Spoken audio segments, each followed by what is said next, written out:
Okay. I'm so used to looking for my phone, and he got my phone. Hi, Sogio. Sogio. I was saying Sogio. Sogio. We're gonna give it a couple of minutes. Well, no, I'll give it about a minute, and then I'll just get into it. For anyone who can't make it to the live stream tonight, that's perfectly fine. That's perfectly okay. You'll catch it when it streams, so no worries. So we're just gonna give it about a minute. I'm so used to having the other phone in my hand, but I'll timestamp it. I'll timestamp it to when it actually starts. What time is it? 8:01. So I'm just gonna give it a minute. I'll timestamp it when it officially starts and put it in the comment section as well as the description section. And anyone who couldn't make it tonight, catch it on the stream. No problems. No problems. No, people are still getting adjusted. Hi, G. Hi, sweetheart. Guys, I don't have my other phone with me. Why do you keep tapping? Hi, Stella. Side? What? Why do you keep tapping to the side? Because I'm fidgety. I'm so used to having something in my hand. Hi, Stella. Hi, sweetheart. How are you guys doing? I hope you guys had a great week. I had such a long week this week, but I'm here, guys. I really wish you guys were there for the live yesterday on TikTok. I really wish TikTok would stop telling me there's a technical error and we couldn't save your live, because the lives be bumping over there too, guys. It definitely does. But I make sure I do both sides so that way. Hi, Kiana. Hi, sweetheart. So, guys, we'll get started. We'll get started. I hope you guys had a great week. I hope you guys have a great start to your weekend. I've been super busy with work. It's been really hectic, and now we got the holidays coming up. So we all know how that goes, right? But, we all stay in good spirits, and we all, do what we got to do. Just as long as it's a peaceful holiday for you guys. I'm usually Netflixing and chilling, so that's how my holiday is going to be. Yeah, Stella, definitely. The TikTok is, and let me know so I'm sure to follow you back. So if you guys follow me on TikTok, just, shoot me a quick message letting me know. Because if it's not, I'm usually on TikTok, but sometimes Amanda's on there too. She's my moderator, and she's my assistant. She's pretty much my life. She helps me. She reminds me of things because I have so much going on. But definitely, if you guys follow me on there, the lives are on Thursdays at 8:00 on there. And then, I'm here with you guys on Fridays. So for anybody who doesn't have TikTok, that's perfectly fine. You can always catch me here. I'll try to keep up as much content as possible. I am going to be working on some new videos for you guys. I know it's been a while since I put up a video. Again, work has just been so hectic, and the whole situation with my son's school, thankfully, it got cleared up. So he goes back to school next week. So everything should be going back to normal. I'm hoping, everybody who's usually here, I'm hoping they can make it. But again, if you guys can't, if you catch it on the stream, love you guys anyway. Don't worry about it. So guys, what I wanted to we're going to wing it. We are going to wing it. We're going to talk. Hopefully new people come in. And, if they have questions, hopefully I can answer them. If I'm not blah, blah, blah in a way, because you guys know me, I love to talk. I'm, glad to have you guys here because I know a lot of you guys help them, help different people who come in. So, but I wanted to talk about a few things. And I think it's more so about different questions that I get. I get different questions from different people. And, one of them was, how does a narcissist experience, how's it pronounced? Oxytocin?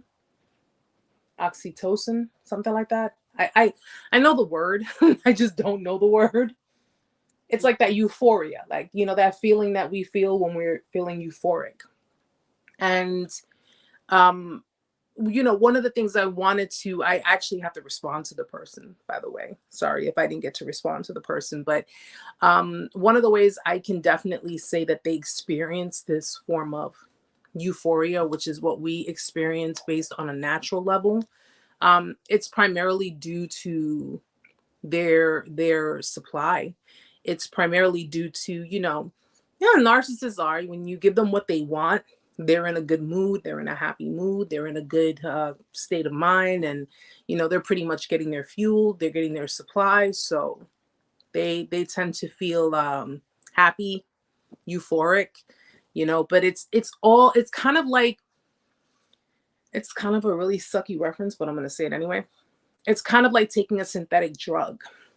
Okay, like when people take these synthetic drugs and they get a certain type of high off of it, it's just synthetic. It's not a natural form of euphoria. What we feel the natural empathy that comes within us, so we feel natural emotions.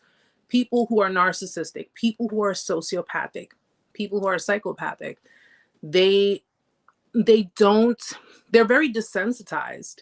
So what would give them that sense of euphoria is pretty much being supplied, their ego being stroked, them receiving the validation.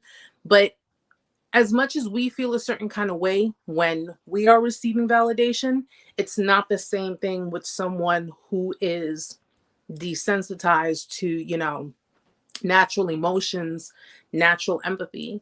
And what we got to take into consideration is, I often tell people all the time, I know how you felt in your situation. I know where you were coming from in your situation. Everything you were, feeling was genuine. Everything was sincere. Everything was just coming from your heart. It was coming from you. But when you're dealing with people who are detached in a very unnatural way at that, they're just completely detached from emotions, from feelings. These were people who were raised to be in survival mode. They were raised to stay in survival mode. So they don't look at what you're doing for them as being genuine per se, even though it was. They look at it as, well, I gave you a little something, so yeah, I do deserve it. This is where that entitlement comes in, where they feel like, entitled to feeling that, you owe them. You owe them. I mean, narcissistic people are pretty much like that. It's, I did for you, now it's your turn to do for me. You guys can do things from the goodness of your heart. You could do things for people and not expect anything in return. Although it would be nice, you don't expect it. Narcissistic people are pretty much, they keep score of things. They keep track of things. They keep track of the things they do for you. And often they like to make sure that other people are aware that they're doing these things for you. Okay. So remember the video I did, why they do nice things? They do it because, they want to gain the praise, they want to gain the attention, and they want people to see that, look, I'm the good boyfriend, I'm the good girlfriend, I'm doing all of this, I'm doing all of that. I'm showing them that I love them. Or they like to hold things over people's heads. Well, I've done all of this for you and you can do this for me. Or I've done all of these, it's pretty much conditional. Everything is conditional with them. Everything, hey Allie, hi sweetheart. Everything is conditional with them. So, you know, just bear in mind when it comes down to sincerity and genuineness and a narcissist or a narcissistic individual, there is nothing sincere, nothing genuine. Everything comes with motives, everything comes with intention. It's just, I'm doing this for you. I intend sometime in the future for you to do this for me. Another thing I wanted to touch on was the victim mentality. The victim mentality. And the reason, I'm trying so hard not to knock this over. The reason I wanted to touch on it was because it's mind-boggling to me. It really is mind-boggling to me how an individual can wreak so much havoc, emotional havoc, psychological havoc, most cases physical havoc. They can wreak so much havoc in someone's life. And when that person decides to, stand up for themselves, or if they decide to, in the narcissist's eyes, they decide to abandon the narcissist, they, because they're not taking the crap anymore. They're not dealing with, the nasty attitudes. They're not dealing with the covert abuse. They're not dealing with pretty much what the narcissist feels they should, they deserve the victim, what the victim deserves, or what the victim, should be accepting of. Because they're not dealing with that anymore, these types of people tend to go into that victim mode, especially if they run the discard and things don't work out with, with what they discarded you for. So if they try to re-enter back in your life, or if they try to, in most cases, if you guys are familiar with it, they'll try to make you feel bad for them. They'll try to make you feel guilty. They'll try to, just, hi, Ken, hi, love. They'll try to make you feel like, try to convince you that they've changed, try to convince you of so many different things, because that didn't work out for them. And I often,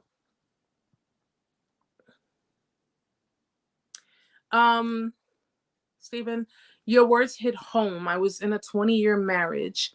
You're saying she never loved me if she is a narcissist. I wish I could say that is not the case, but people can truly fake empathy. They can fake emotions. They can fake sincerity. They can fake, if someone who is labeled a narcissist, and I want to help you understand it more clearly, Stephen. If someone who is labeled a narcissist and they're willing to, the amount of abuse in a marriage, in a relationship, in a friendship, if they are liable to commit these acts with their own children, these are children they birthed. These are children who have been, who they're supposed to give unconditional love to. If they can fake feelings, emotions, and in most cases love with their own children, then they can do it in their relationships. These people, and I've mentioned this yesterday in my live, these people are unhealed victims of trauma. Okay? It does not justify their behaviors. It does not justify who they are as individuals. It's pretty much an explanation of it. These people are unhealed victims of certain forms of trauma. And because of the fact that they have not healed these traumas within them, and they had not done the work to try to change the perception, because the eyes that they're looking through, believe it or not, is not their own eyes. The eyes that they're looking through are the eyes of the abuser that they had in their life. Okay? So if someone was not taught how to love, if someone was not taught how to be genuine with other people, how to be emotionally attached with other people, you can be attached to someone, but emotionally attached is a totally different type of attachment. If they were never taught how to do these things, yet they managed to be in relationships and they managed to be in marriages because, there's something to gain out of it, maybe because they wanted to, to their thoughts and ideas and their insecurities are so like deep rooted that they fear the criticism of other people. They fear judgment of other people. If they were never taught these things, how do they manage to sustain these types of relationships? If someone was never taught how to be emotionally evolved, emotionally involved, then my honest opinion is these are things that just as much as they've learned how to be who they are and how to, perceive the world, they've learned how to portray themselves to be what society deems normal, what society deems fit. Okay, if that makes sense. And just as much as people can fake a relationship, they can fake love. Okay, these are the kind of people who use people. All right, these are the kind of people who I know I cannot emotionally attach. I know I am not emotionally available. I know that I am emotionally stunted. I know these things, yet I want a relationship with someone, or I want to get involved with someone because whatever their reasons are, you know, they can gain something out of it, whether it be monetary, financial gain.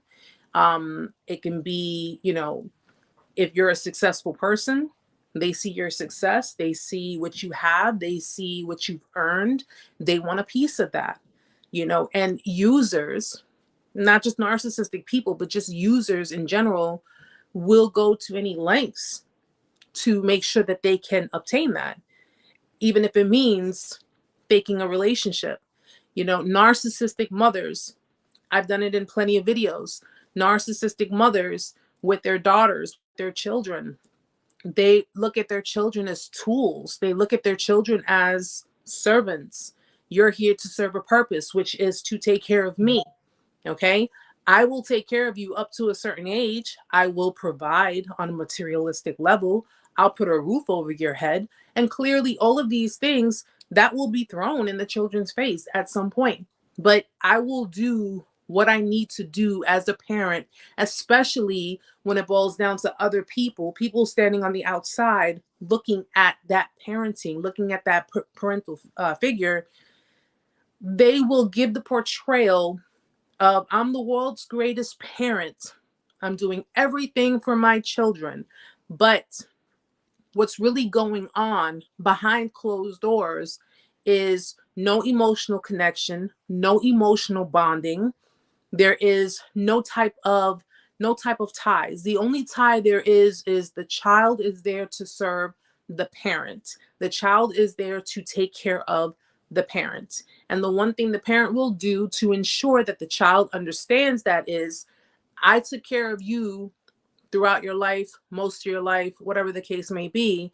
And now I'm going to basically put it onto you that now you're responsible to take care of me. Okay.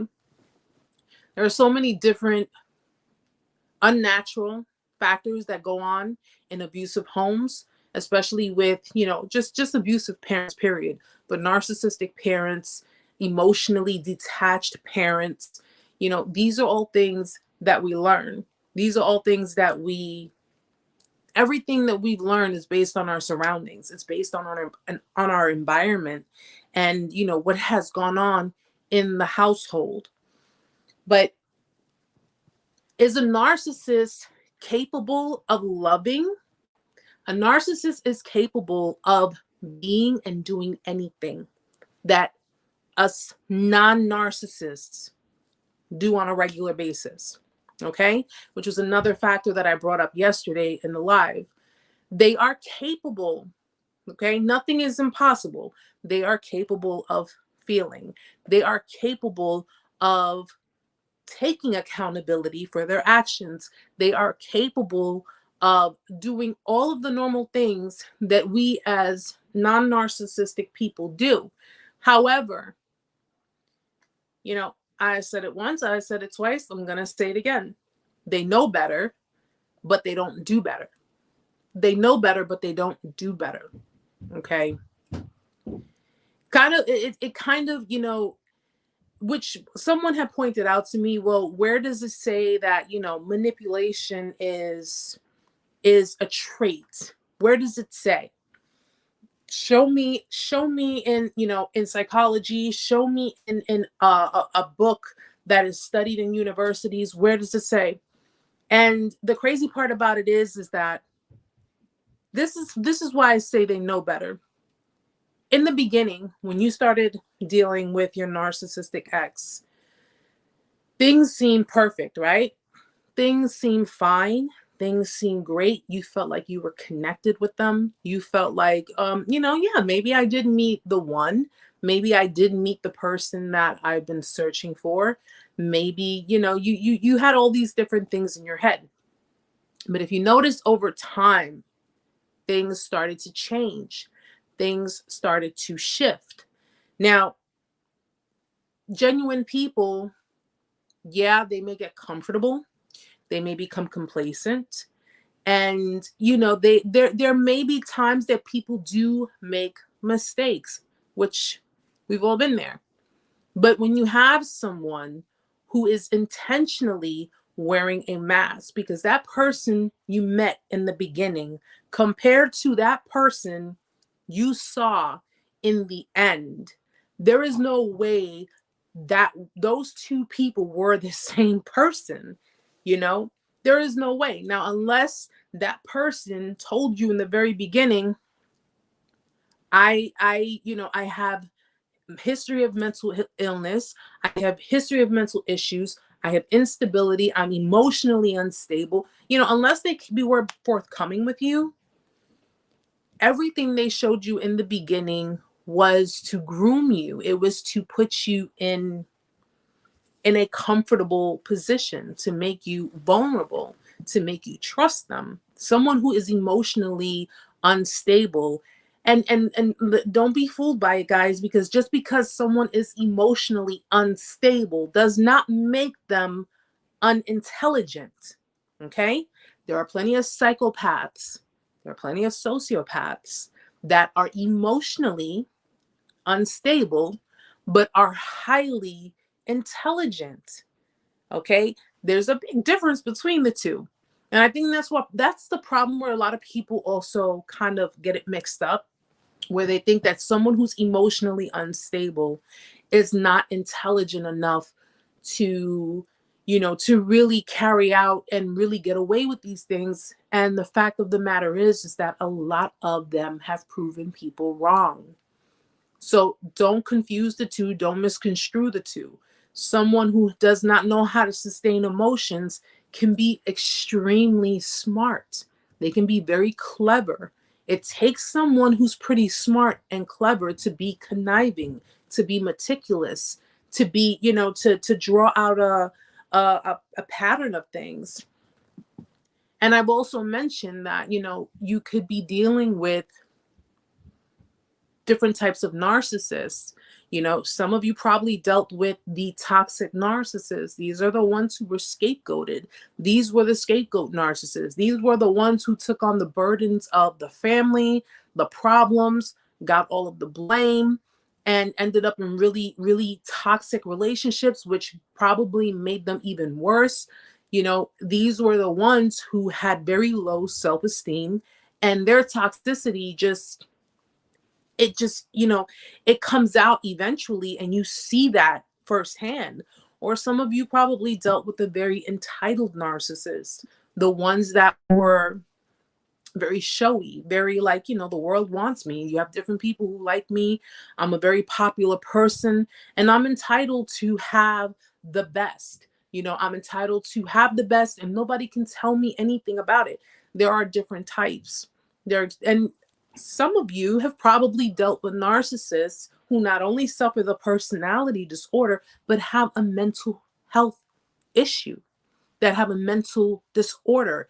And by that, they could have been bipolar, they could have been schizophrenic, they could have been, it could have been anything, could have been anything, that have mental health issues. Often, a lot of people who suffer personality disorders, it's heightened by history of mental illness. So, there are so many different people on so many different levels, which is why we can't just categorize. We can't just, bring it down to one type of person, one type of narcissist. There are so many different types. If you dealt with the shallow ones, they're not like pathological narcissists. The shallow ones are pretty, given the fact the narcissist is a narcissist, and they will do anything to try to hurt you if they feel slighted by you, if they feel narcissistic injury, if you rejected them, no matter what part on the scale they are, you know, there are things that you have to be careful of. you know Granted, dealing with a classic narcissist is clearly not the same as dealing with a sociopathic narcissist, but if injured, if they feel like, they feel slighted, if they feel angry, because you have done or said something, whether intentional or not, to like bruise their ego, they can be very vindictive, very devious and conniving type of people. So you have to be very, very careful with that too. Hi, Kara. Oh, you're welcome, Sergio. You're welcome. Everybody here is just very supportive. Everyone, helps each other out. That's the whole point of it. And, it's primarily a place for people who just need a support system, and just know that here, this channel is designed for this particular situation. So as many times as you need to talk about it, keep talking about it. If it's helping with your healing, keep talking about it. Okay? You won't be judged. You won't be criticized. You won't be turned away. No one here will tell you, oh, you're still stuck on the same thing. No. As long as you're making progress and you're doing what's necessary for you, that's all that matters. Steph, I've got a question. Hi, official.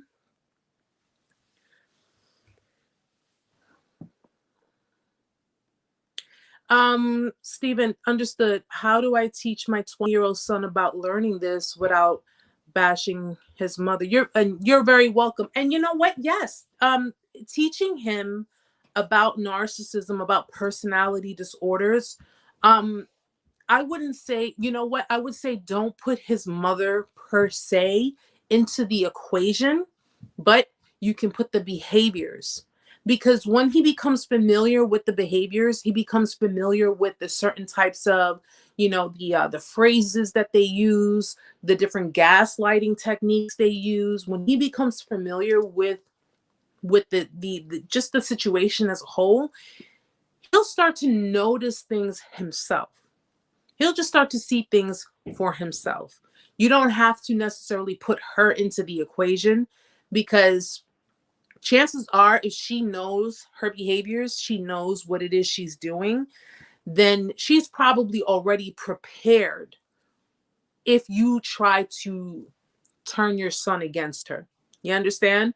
They're not stupid when it comes to, utilizing the children as pawns, but teaching him in that, you can let him know, listen, I want you to see what type of women are out there.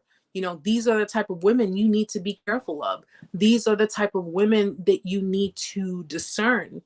And, again, you don't have to put her name into the mix, but her behaviors that fall under the category of narcissistic behaviors, you can implement, you can include that in it.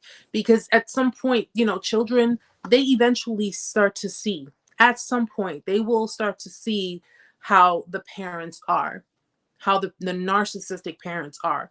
They'll start to see the behaviors, they'll start to see certain things, and they'll start to put two and two together. It may take a bit, but they will eventually put two and two together and see how the other parent is, especially if the non-narcissistic parent is not reactive, which I always encourage people who are co-parenting with a narcissist not to be reactive. Don't react to their attempts. Don't react to the behaviors. Don't react to, especially if you've rejected them or if you've inflicted narcissistic injury.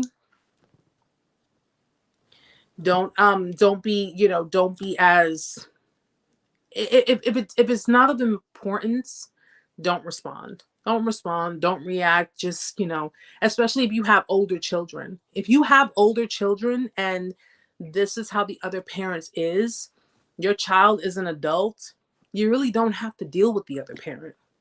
You don't have to deal with the other parent, because you're going to basically be communicating directly with your child. But I do encourage that parents who are worried because their co-parents are very narcissistic or are in fact narcissists, definitely teach your children about the different types and how to look out for them, the signs, the tactics, the things that they do. And there are so many books.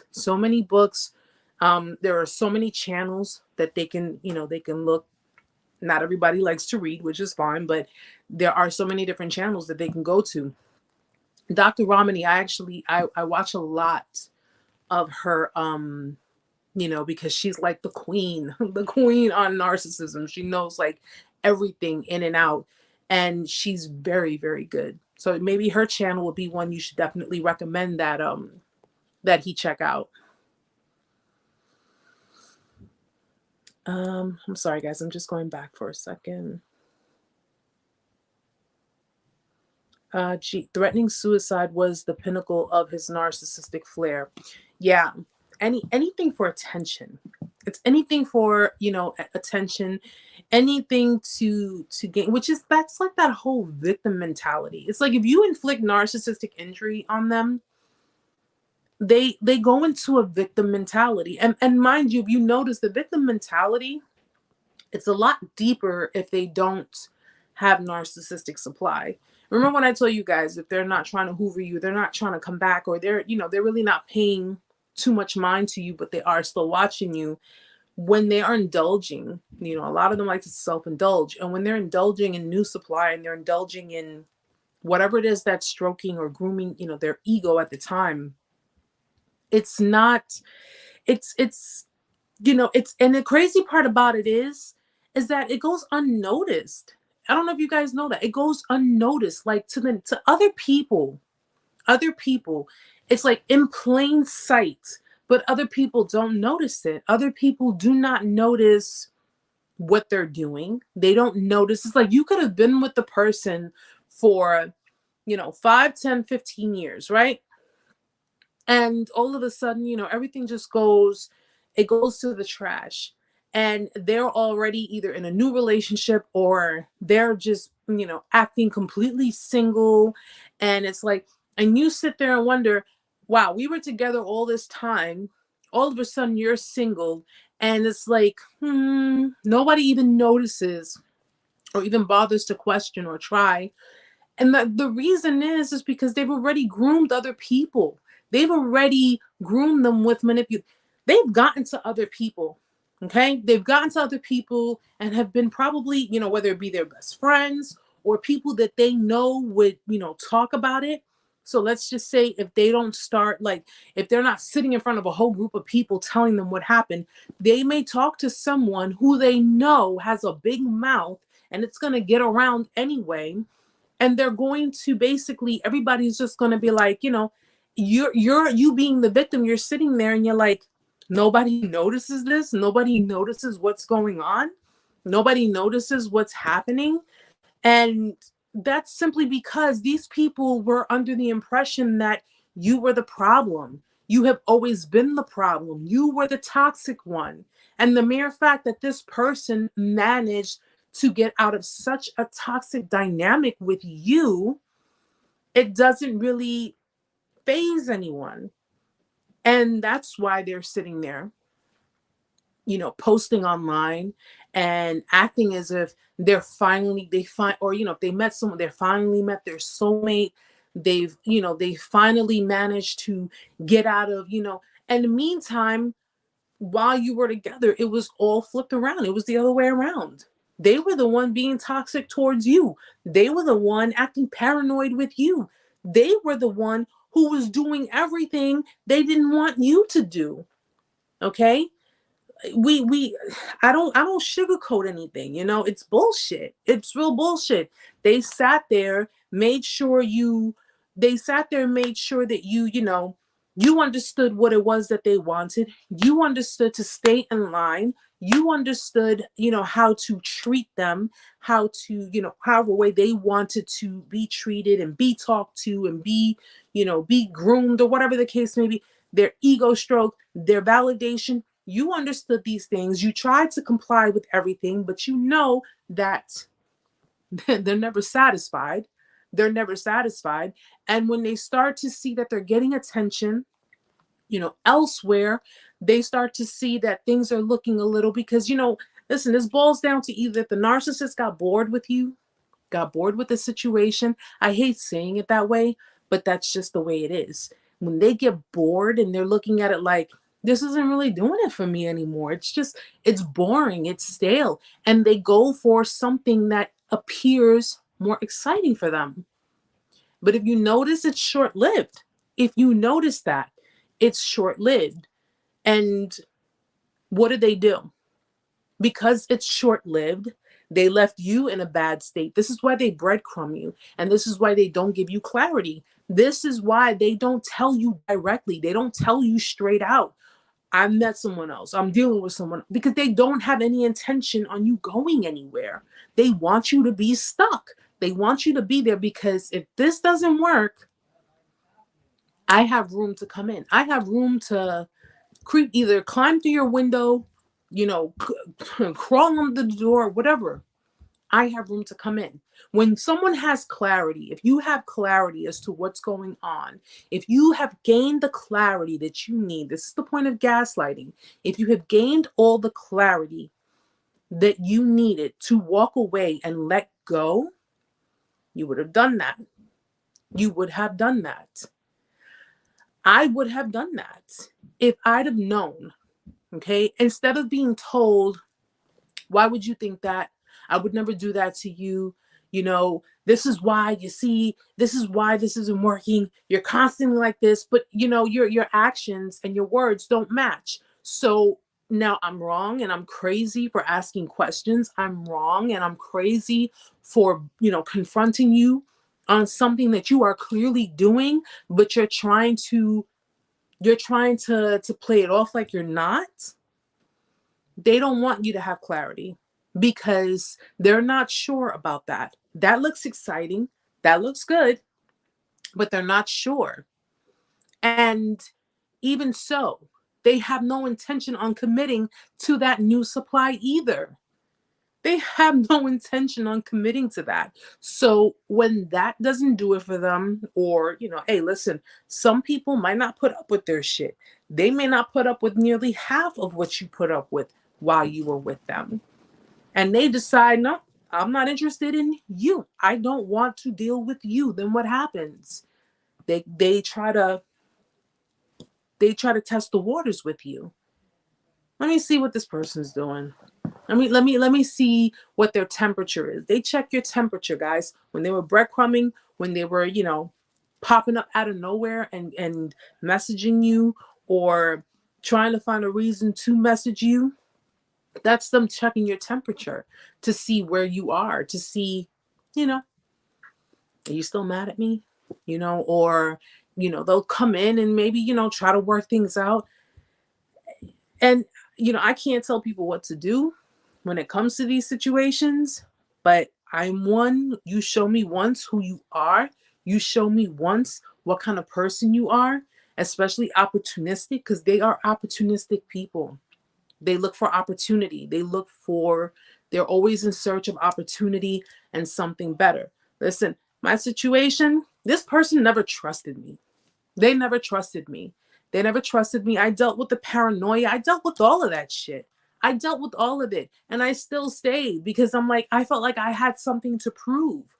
I have to prove to this person they can trust me. I have to prove to them that I love them. I have to validate.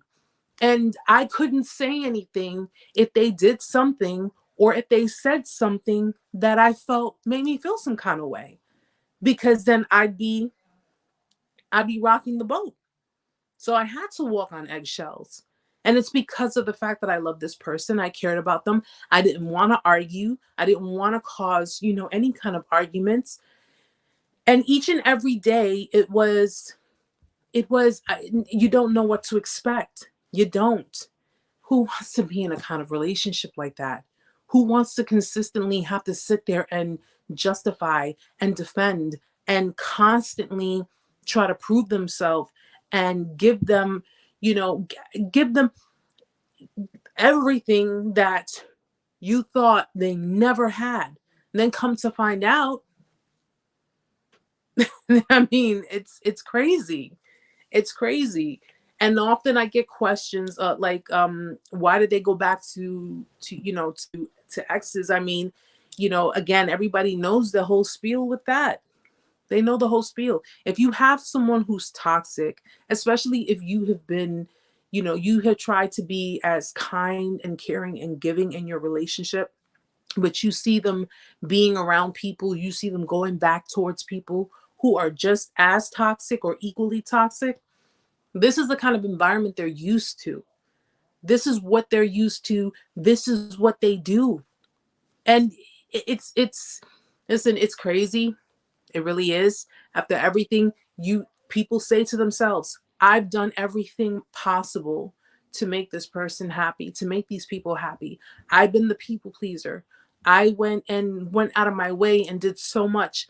And for them to do what they did to me in return, why? People are just evil.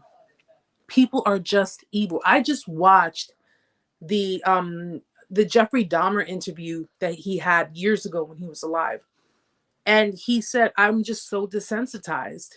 And mind you, he's a freaking psychopath. I'm so desensitized. It's just like the murdering, it was impulse. It's impulsive. It just takes over you and you can't help it. And you just, and the reporter asked, if you were released tomorrow, would you stop the killing? Would you completely stop? Is this something that can be stopped? And he said no. He said no. Because when that impulse takes over, you get some kind of high off of it. That's what it is for these types of people. They get a high off of hurting people. They get a high off of, you know, destroying you, gaining supply from you in the process because you're giving them your attention and they're getting attention from other people. That's just fucking sick. It's sick. It's sick and it's evil. It is. And then all for this to happen, you decide, I'm just going to get on with my life. You decide, I'm just going to be successful. I'm just going to find my own happiness. I'm going to work on myself. I'm going to do what I have to do to let go and get unstuck. When you become successful, you become happy. You have that self-love. You are glowing. You are just so up there. And they're not there. So what happens? You forgot about me. You forgot about them. Now they're no longer part of your life. You forgot about them. What's going on now? Now you abandon them. You abandon them. You push me away. You yell at me. You spew all these horrible things. You say all these things. You cheat on me. You do whatever. I decide, screw this, I'm out. I go my own way. Now I abandon you. Now I abandon you. I walked away from you and I couldn't. What's the excuse? There are so many, but I'm pretty sure the primal excuse is I'm not perfect. That's the excuse. I'm not perfect. And this person, wouldn't compromise with me. That is bullshit. That is such bullshit. They'll use that excuse if it means gaining them sympathy, gaining attention. I'm not perfect. So because I'm not perfect, Erica decided to abandon me. I'm not looking for perfect. I was never looking for perfect in my life. I never, because I know there is nobody perfect. But I don't want crazy either. And I damn sure don't want someone who does not know how to value me because they don't value themselves. So now that I value myself, now that I love myself, now that I appreciate myself, and I decided to go my own way, I'm pretty sure that person feels abandoned. I'm pretty sure. I'm pretty sure they feel abandoned and they feel as if I completely walked away, which I did, but I never abandoned. I never abandoned. I was pushed away. I was hurt. I was deceived. I was gaslit. And the final nail in the coffin was seeing things for what they were. And they expect you to put up with that. They expect you to put up with their behaviors. And their excuse for it is, I'm broken. I'm damaged. I have trauma. I have issues. I have trust issues. I have relationship problems. Everything but taking full accountability. They'll blame it on everything else. They'll blame it on mom. They'll blame it on dad. They'll blame it on abuse. They'll blame it on exes, ex relationships. They'll blame it on everything else but themselves. They don't take accountability, guys. They won't take accountability. And if the day ever came, that they approach you and they decide to take accountability, I wouldn't trust that either. I wouldn't trust it either. I'll be like, can you record that, please? Can you record it? And can you sign this affidavit, notarized, taking accountability? Because I wouldn't even trust words. I would not trust words when it comes to these people. Yeah. Yeah. G says the worst. I don't want to fight when they fight you relentlessly, unstoppably. Yeah. Yeah. It's, you got to really, you know what? And all the talk we talk about narcissists, guys, and the behaviors, and when it boils down to the relationships and everything, my primary concern, okay, because at the end of the day, it's screw all of that. My primary concern are for the people who have children.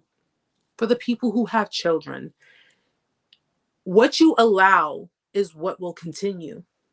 And what goes on between yourself and someone who suffers a personality disorder, a mental illness, whatever, okay?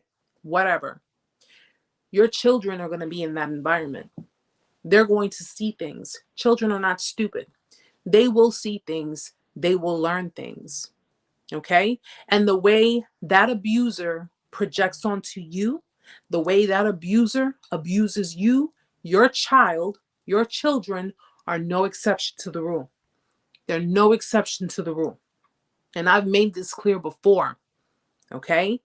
You're inviting someone into your life, into your children's life. You would be inviting someone. This is what I tell people who have children, yet they feel stuck. They have children, yet they feel stuck. But I love the person. Okay, so what comes first? Your happiness or your children? What comes first? Okay, their safety, their happiness comes first. We always make sure our children's safety and happiness comes first. And if you're sitting here saying to yourself, I have children, especially young children, I'm dealing with someone who suffers all these traits, who may have a personality disorder, who may have a mental illness, who may possibly be dangerous, and I can't let them go. You better learn how. You better learn how. Okay? Learn how. Because your children are going to be subjected to all of the things that you have been subjected to. Okay? And if you don't believe that, if you think that, well, there's no way I'm going to allow this person to subject this abuse to my children. So you're not going to let them subject it to your children, but you're going to let them subject it to you? No. What good are your children if their mom, if their dad is in a psych ward, is in a hospital, or God forbid, worse? What good would it be for your children? My son was the one thing I thought about. After everything, I never cried in front of my son. When I cried in front of my son, I was dealing with emotions. I cried in front of my son. My son came to me, he laid next to me, and he grabbed me. Mind you, my son doesn't really talk. He held on to me, put his arm around me, and he was rubbing the side of my face. And he said, it's okay. That right there let me know this ain't worth it. This ain't worth it. My eyes started to open up and I saw things for what they were. Okay? I saw things for what they were. And what I saw was very dangerous. What I saw was not worth me taking my own life, was not worth me having to go to a hospital, having to take drugs for depression, anxiety. My child is the reason why, okay? My child is the reason why I am where I am right now. And it's funny because I told my colleague earlier today, I don't care if I spend the rest of my life alone. If it meant keeping my son safe, if it meant keeping my son happy, his home, this is his kingdom. This is his home. If it means keeping the peace in my home for my son, and I got to be alone the rest of my life, so be it. So be it. If you can't be alone with yourself, guys, if you can't enjoy your own company, if you can't just enjoy being by yourself, with yourself, for yourself, you can't be in a relationship. You just can't. You can't.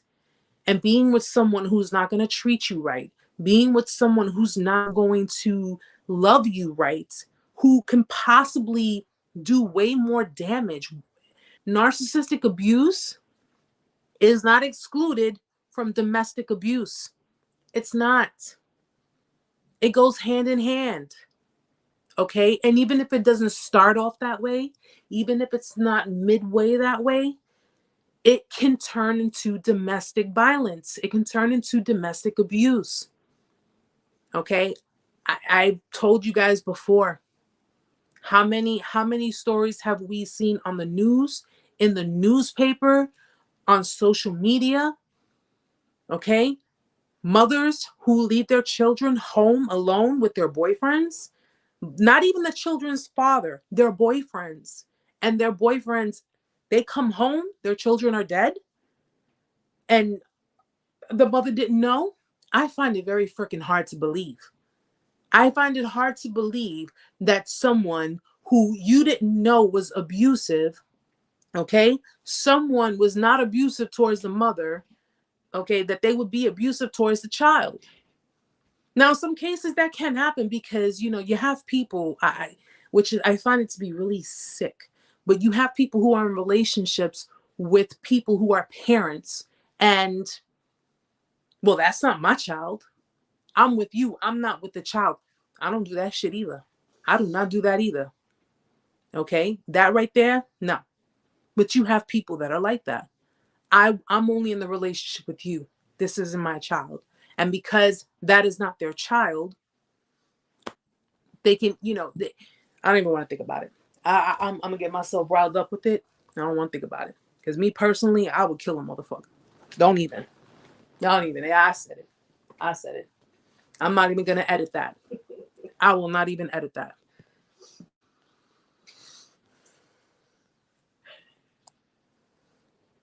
And that's good, Stella. Being alone, listen, just because you're alone doesn't mean you're lonely. Doesn't mean you're lonely. Do the things you love to do. The things you love to do independently. Being emotionally independent is a beautiful thing. It's a beautiful thing. Okay? I enjoy, listen, I work too much. I'm too tired. I am just too tired. I don't even have time to really, to get involved. But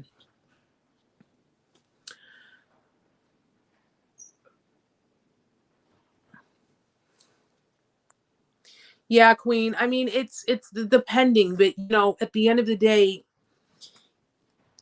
these hopefully people who come in contact with these types of people who do have children, they catch on to the signs a lot sooner.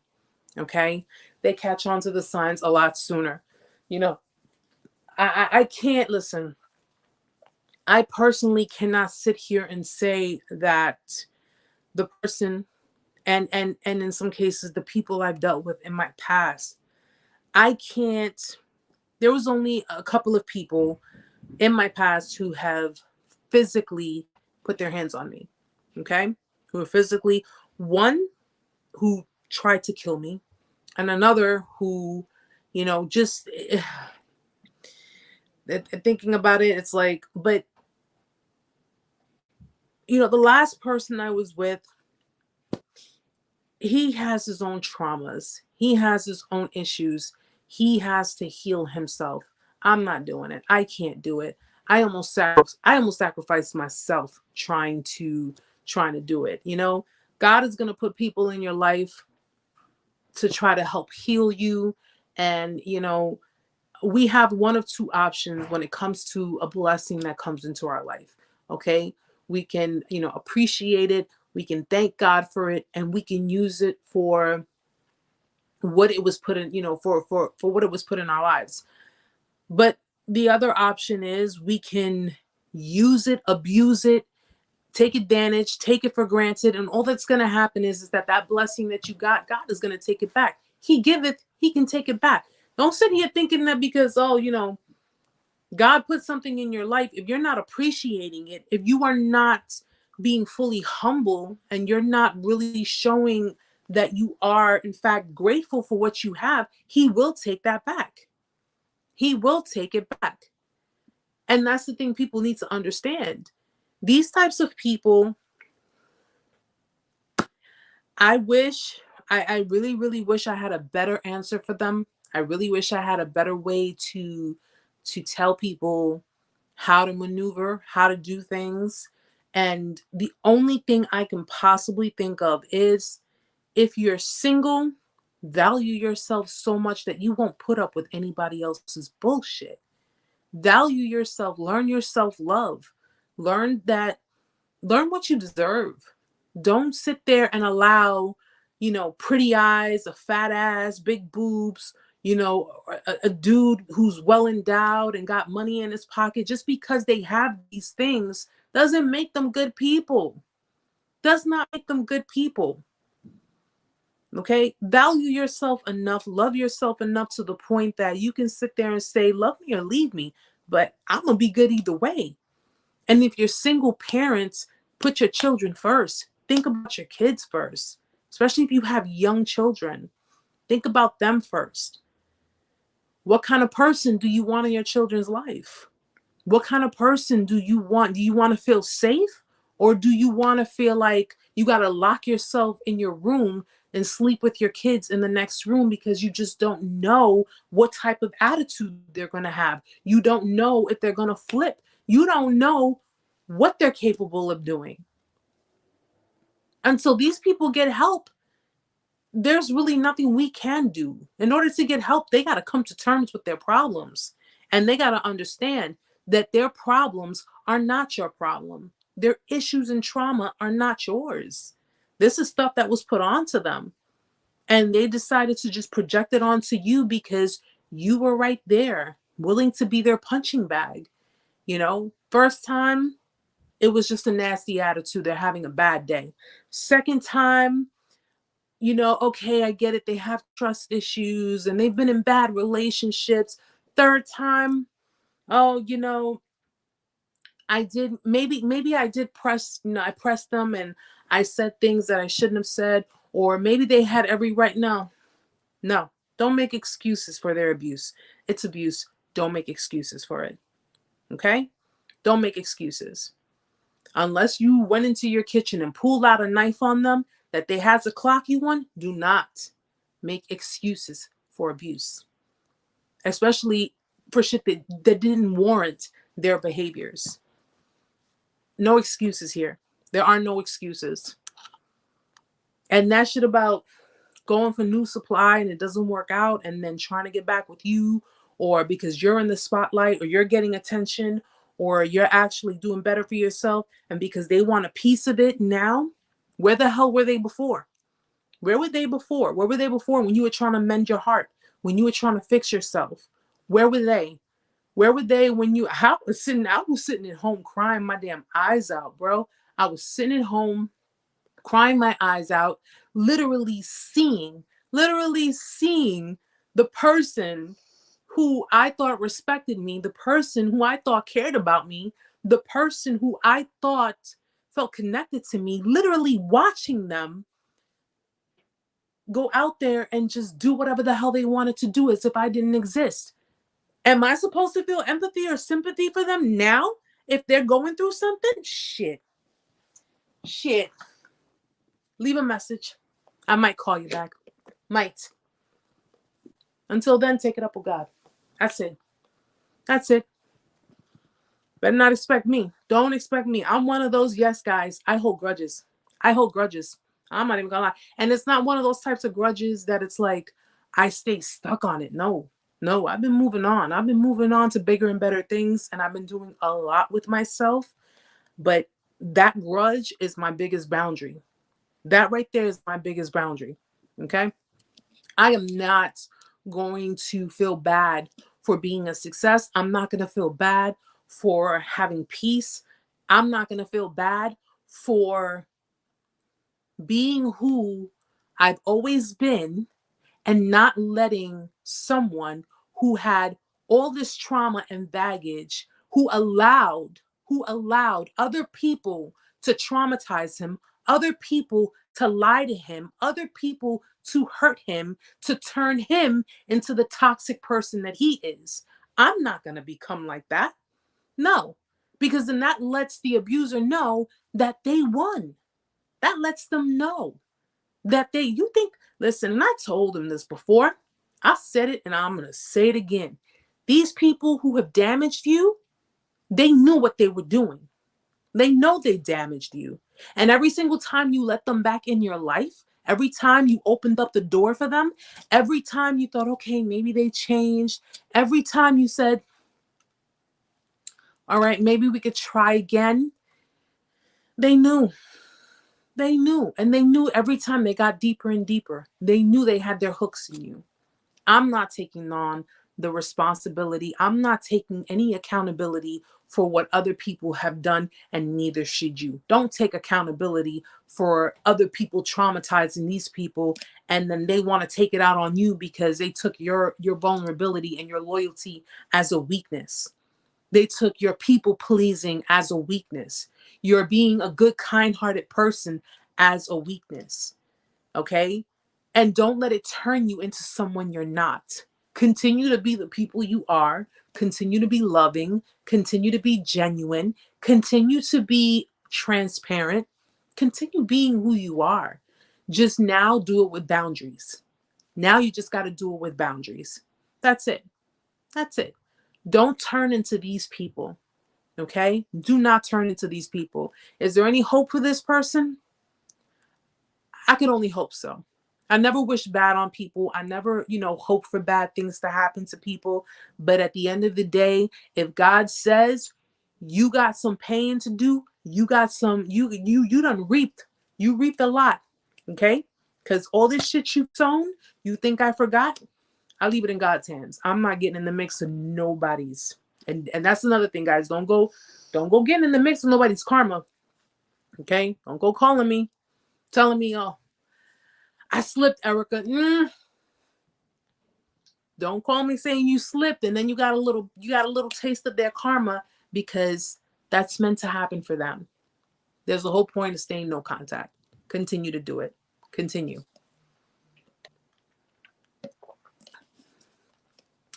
Exactly, Stella. Exactly. You get tired, and you know something. I've told you this before. You're a beautiful woman. Okay, so it's not gonna be hard. It's all about you, your self-love.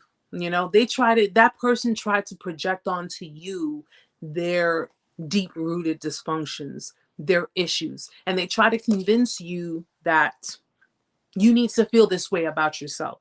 That's all that is. I'm gonna say all this stuff because, hey, Cicely, I'm gonna say all this stuff to you because I need to bring you to my level. I need to bring you down to my level. By bringing you to my level, I feel like, when you got someone who's just, I know opposites attract, but come on. When you got someone who is toxic, and people can be toxic, guys, with a smile on their face. They can be toxic and look like $1,000,000. Okay. I always thought toxic people had like a certain type of look to them, like one of those grouchy, just kind of looks. No, they can be extremely toxic and look like a freaking supermodel. Okay? Don't fall for it. Their criticisms, their jokes, their insults, they try to put you down. They try to make you feel like you won't ever do better than them.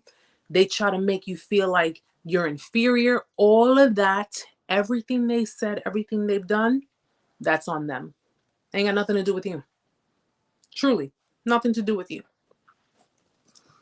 Nothing to do with you. Yes, Queen, they are. They are. Insecurity can be well masked. It can be well masked. It can be very well covered up. And insecurity comes in different flavors. Okay? Insecurity is pretty much the base. You have jealousy. The base of it is insecurity. Okay. Possessiveness. The base of it, insecurity. Okay. Double standards. The base of it is insecurity.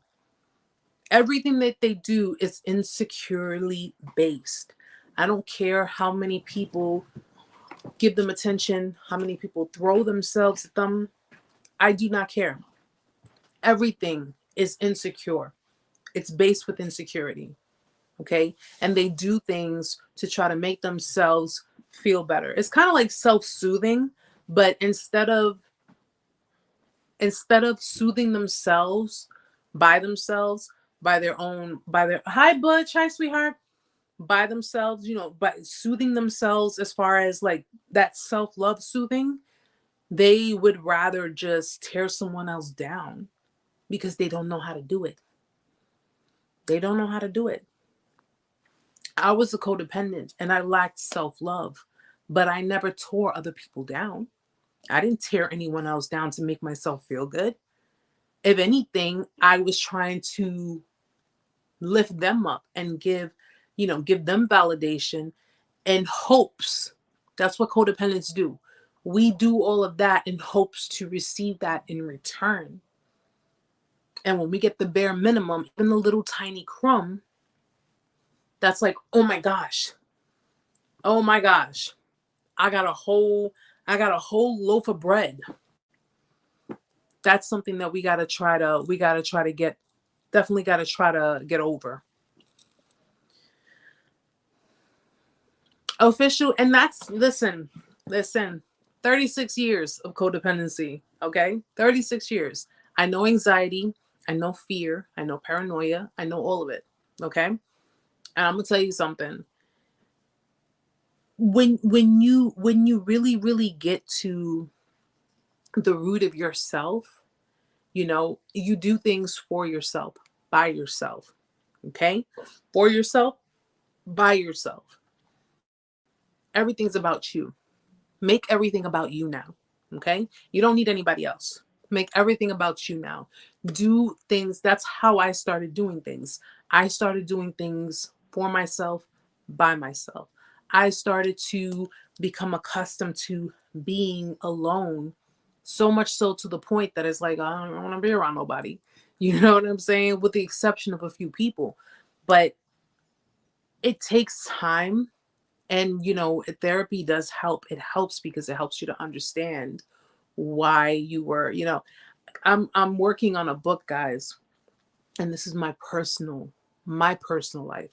My book based on my personal life. I started on it about maybe a month and a half ago, about.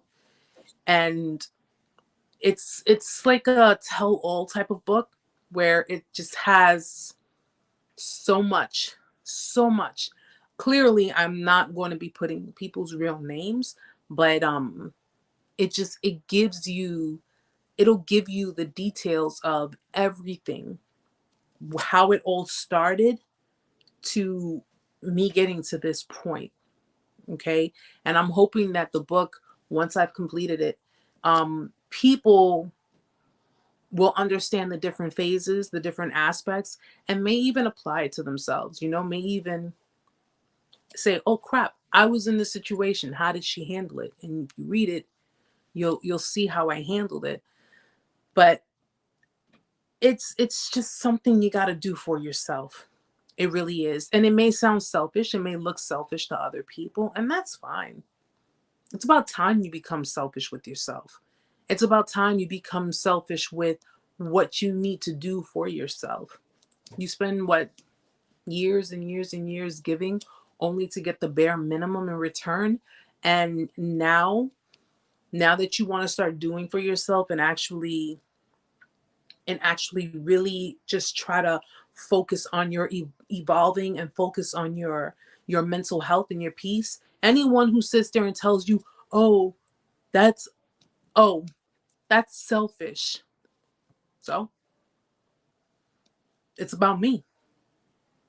It's about me now. If people could sit there and high praise people who are self-seeking, self-serving, and put on this mask, giving the impression that they have such huge self-importance, then you can be selfish with yourself, be genuine in the process, and say, you know what? I really don't give a shit. It's about me now. When I'm ready, then I'll go out there and I will help others tend to whatever it is they need help with. Help yourself first. Okay? Help yourself first.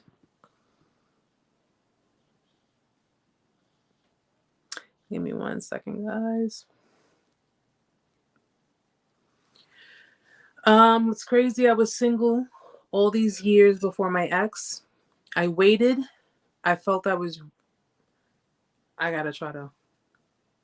waited when I felt I was right. Both adults been through life, kids grown, everyone knew me for being solo, and I picked the worst person.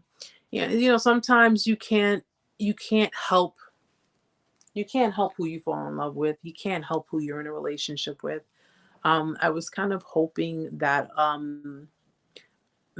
I guess maybe when she'll probably catch it on the stream, but often I was telling her, I just sent a message to someone who was asking me questions on Instagram, and I told her, often we mistake people, toxic people, as being like our soulmates. Okay. Granted, they may be your soulmate, but they may be a soulmate that's meant to teach you something at that point in time. Okay. People can be in your life for a season or a lifetime. It just really depends on how it's supposed to pan out.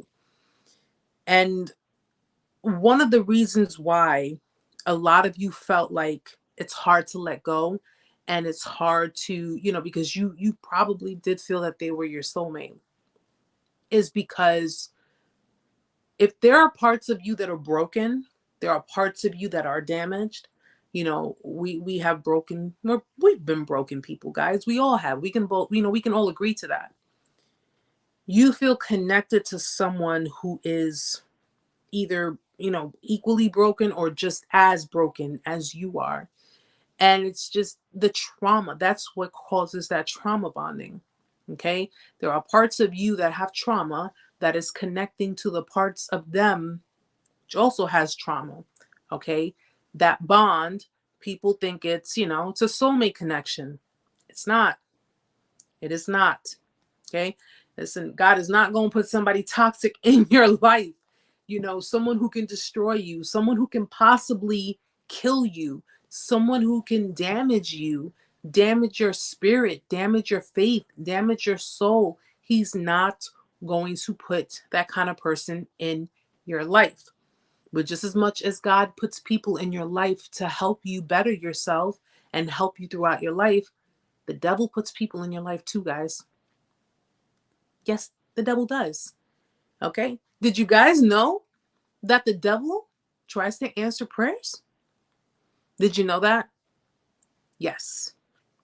And when you pray, this is why I say test the spirits, guys. People walk with spirits. We all walk with spirits following us. Okay. Test those spirits, because a woman who comes into your life, a woman who is not of God, a woman who does not have good intentions, a woman who is not a very vulnerable, honest, transparent type of woman, okay? You think, oh, God answered my prayers. No, sweetheart, the devil did. The devil did, especially if you are coming from a very low place. You have to be very careful. These types of people can fake empathy, they can fake sympathy, they can fake interest, they can fake everything. I already told you guys, just because they're emotionally unstable, they are emotionally stunted, and they do not emotionally connect, does not mean that they are not narc, does not mean that they're not smart people. They're very intelligent. They know how to get around things. Yes, especially, when it boils down to listen, I believe in God. I do believe in God. Do I go to church? No, I don't. I haven't gone to church in years. I have to actually get back into the Bible. I have to get back into the Bible, and I have to get back to my praying and really, really deepening my connection with God. But you do have people who swear up and down that they're spiritual, swear up and down that they are God-fearing Christians, that they're, God-fearing, whatever they call themselves. They swear this up and down, and yet they go out into the world and they do some really shady, grimy things. They do some really, it's just mind-boggling to me.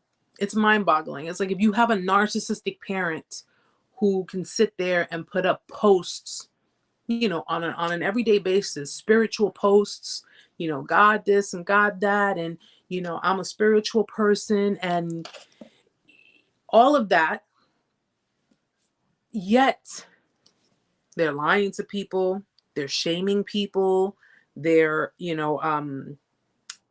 manipulating people, they're smearing people, they are just being the total opposite of what they put themselves out there to be. They can go to church. They can go to church on the weekends. They go to church on Fridays. They go to church on Sundays. They go to Wednesday service. They become so involved, but it's all about the attention. It's not about God. It's not about them serving God. It's about them serving themselves. Okay? And for me, listen, church, my church is wherever I'm at. Your church is in your heart. God only worries about your heart. So anybody who sits there talking about, you need to go to church, you need to go to church, I'll put church right outside my door. I'm in church. Okay? I'll put a sign that says church right outside my door. I'm in church. There we go. I don't need to go to church. I don't need to follow other people. I just need to follow the word. I just need to know that my relationship with God is intact, and everything else from that point on will be between me and him. I don't trust so-called spiritual, extremely spiritual people, and I'm holier than thou, because they're the type of people that will be the first ones to sit there and try to criticize people and reprimand people and really try to shame people. And that's not what God's about. God's not about that, because he knows we're not perfect. And Vincent, that's fine. That's fine. I don't go to church. I have not gone to church for years. And for me, it's, it doesn't matter where I go, as long as I'm connected to him, as long as I am doing what he wants me to do, however way he wants me to do it. A lot of people go to church, a lot of good people go to church, but unfortunately, just as much as we have good people who go to church, you got some bad ones that go to church too. Okay? Church doors do not stop bad spirits from entering. Okay? They don't. The Holy Spirit does, but the doors don't. And anyone walking with the Jezebel spirit, anyone walking with these really bad spirits can infiltrate. Humans are not perfect. We're not perfect. Okay? Anyone is capable of falling. Anyone is capable of failing. And the ones who sit there and point fingers, the ones who chastise, the ones who use the Bible as a weapon as opposed to as a tool to help people gain a closer relationship with God and become, help spread the word of God. Those are the ones that I look out for. I look out for. And anyone who goes to church, you need to do the same thing. You really do. You ask and you ask God to reveal people. He will reveal them. He will reveal them. Okay. I personally prefer to worship. I personally prefer to keep my relationship with God between myself and God. If he wants me to go out there, he'll let me know. If he wants me to go out there and there's a specific place he wants me to go to, I'll be more than glad to obey it. But until then, You know, it's just, this is just the way it is. And you do, it's, you know, a lot of them are in the churches. And that's, you guys, like I said, if you go to church, be very, very careful. Be very careful. Because I personally, I'm no saint. Okay? I'm no saint. Right? But at the end of the day, every saint has a past and every sinner has a future. And that was something my cousin told me. And I actually, it stood with me. Every saint has a past and every sinner has a future. So at the end of the day, if your life is going good, if your life is peaceful, if you're no longer dealing with this person or these people who clearly are very low vibrational, very, you know, just they're not with the shits. I'm not with people like that. I can't, you know, I'm a God-fearing woman, but I ask the Lord, please, please, please, please stop me from punching someone in the face. And he does. He does. So we know that he's getting through to me somehow. But you know, I'm not gonna be, I'm not a hypocrite. I'm not gonna sit here and tell you, yeah, I go to church and I pray every day. I cannot remember the last time I prayed. I've been so tired. Okay. And I'm being honest with you guys. I'm being honest with you guys. I love God. I believe in him. And he knows, but I know he wants me to come to him. So I'm definitely gonna do that. But guys, I try my best. I do try my best.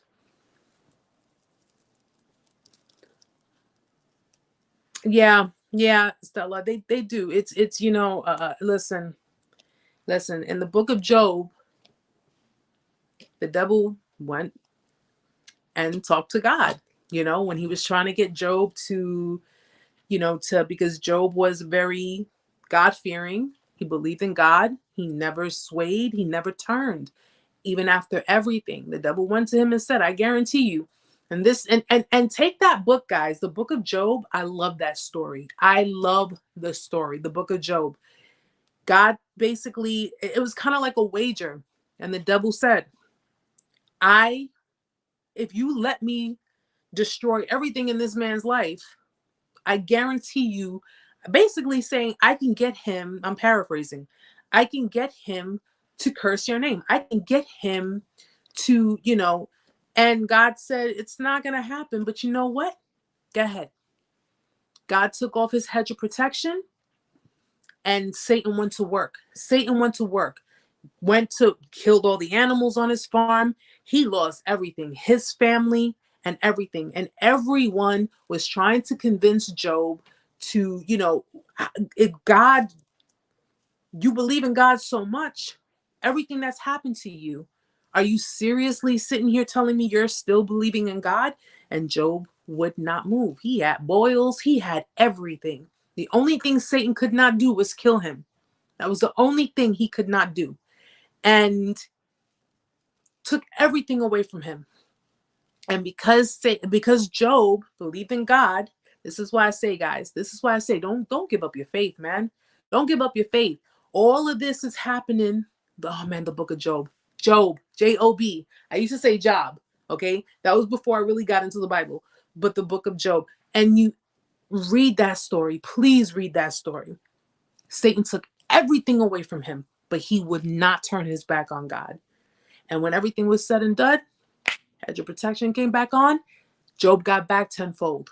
Got back his family. He got back even more animals. He got back everything back. It was because of his faith in God. Okay? It was because of his faith. I'm paraphrasing. Those are not the exact words, but you get the point. Thank you, G. Thank you so much. It definitely it's a great book. It is a great book, guys. Please read that book, the book of Job in the Bible. I'm telling you, won't disappoint you. It'll actually really turn, like, you know, if you haven't read it yet, it'll really open your eyes to your situation that you are feeling right now. Okay? Satan wants to destroy you. He wants to destroy your happiness. He wants to destroy your faith. He wants to make you feel like this small, to the point where either you destroy yourself or you end up going back and they end up finishing it. Okay? Don't do it. Do not do it. Please read that book. I guarantee you It will make you feel, when you're done reading it, it'll make you feel 100 times better. Trust. Trust. My lovelies, G, I appreciate you. I appreciate all of you guys. I thank you so much. Yes, Ken, God is not inside a building. God is within ourselves and belief. Absolutely. Absolutely. Allie, you know what? I definitely understand. I understand. And listen, sweetheart, you take your time, take your time and, meditate. Meditate on it. Meditate, go deep within, you know, speak with God. It's between you and him. It's between you and him. Anything you speak with him about, that is between you and him. And, the Bible is meant to be something where it's just, I'm gonna, you know what? I try so hard because there are times when I try to read, and you know how it's funny. I was watching a preacher online, and he made up a very good point. He said, "Don't you notice that you could stay up to 2, 3, 4 o'clock in the morning, right? Watching all kinds of stuff on TV, watching movies, stuff that's really no good for us, watching all kinds of stuff. But if you want to take at least an hour to read the Bible, you're sitting on the bed, you notice you're getting really tired, you're getting really sleepy as you're reading it. That's not you. Just so you know, that is not you. Okay? There are spirits, there are people who don't want you close to God because their fear of you actually being abundant, being successful, being blessed. Okay? And I'll tell you, Ali, I know that that part is very traumatizing, especially since it was used as a weapon against, to really make you, but you can actually flip it around.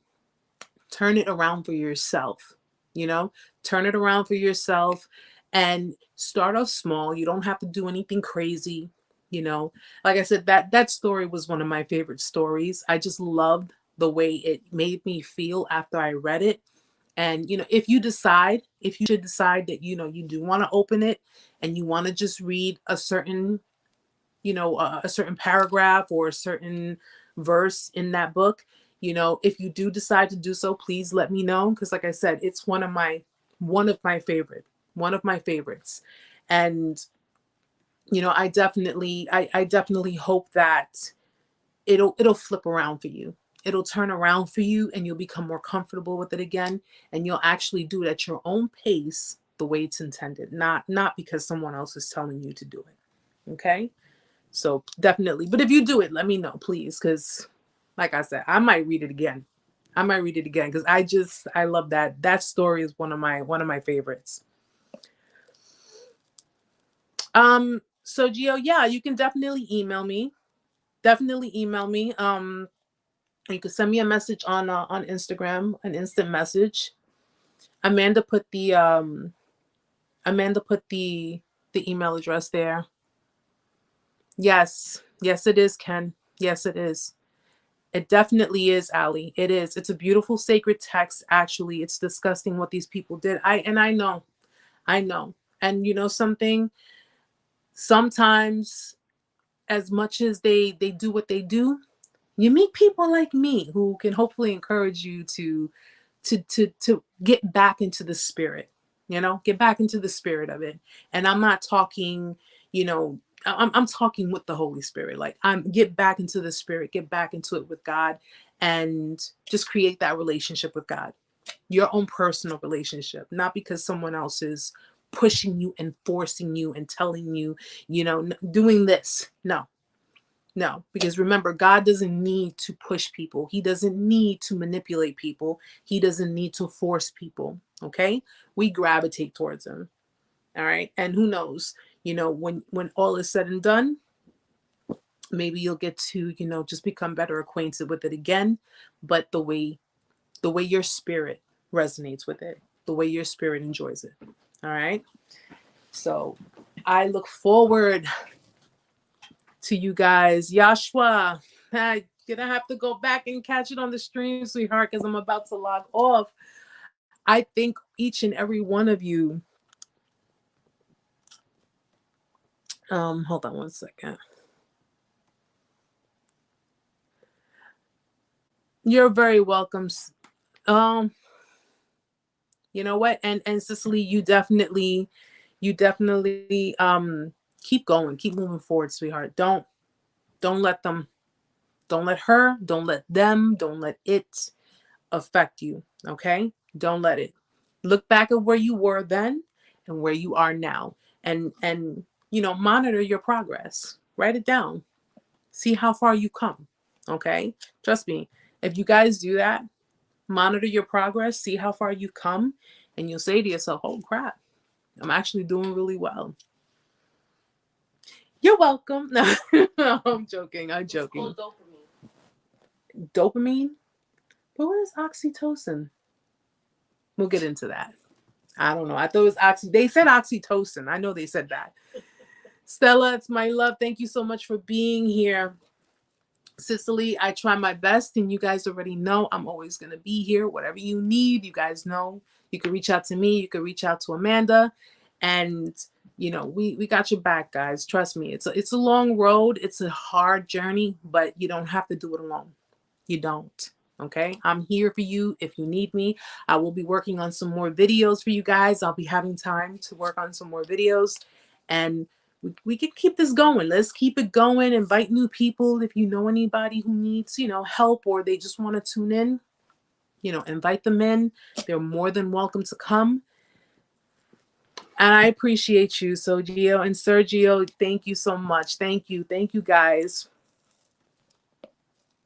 Yes, D. Absolutely. They will stay sick and drag you along. Yeah, that's why you got to keep moving forward. Keep moving forward. Guys, keep a journal. Get like one of these composition notebooks, and yeah, keep a journal. Like write down your emotions and just the different stages, the different phases, and you keep doing it. Keep doing it. I started doing journaling, and each time, like I noticed, for example, in my videos and in my lives, each time I noticed the different forms of progression, and see where you were back then compared to where you are now. And you'll see the big difference. You'll see a huge, huge difference. Okay? You guys should be very proud of yourselves. Seriously, you should be very, very proud of yourselves and how far you've come along. You're a lot stronger than you thought. You just needed a little push. That's all. Yashua, I'm doing good. I'm doing great. I'm glad to see that you're back. But you can catch it on the live stream if you wanna tune in. I'm here on Fridays now, okay? Fridays at 8:00, and I'm on TikTok on Thursdays at 8:00. So if you want to bounce back and forth, you can definitely do that. I thank you, official. I thank you. And like I said, guys, it's about just getting through it. That's it. Getting through it. Okay? And when the time comes that you guys are on that path, and you guys have met the people who are deserving of you, and you've met the people who actually just appreciate you, and you are you're settled, and everything is great. I love cake. You can invite me to your wedding. Okay? I love cake, guys. I really do. I'm a fatty, in case y'all didn't know that. Have a great night, Cicely. Yes, everybody stay strong. D, you can definitely go back, and check. Everything's gonna stream on YouTube. If you're not subscribed yet, then please subscribe. We come on Fridays, 8:00. Okay, every Friday, 8:00, and you can, definitely put in input. Always needed, always welcome.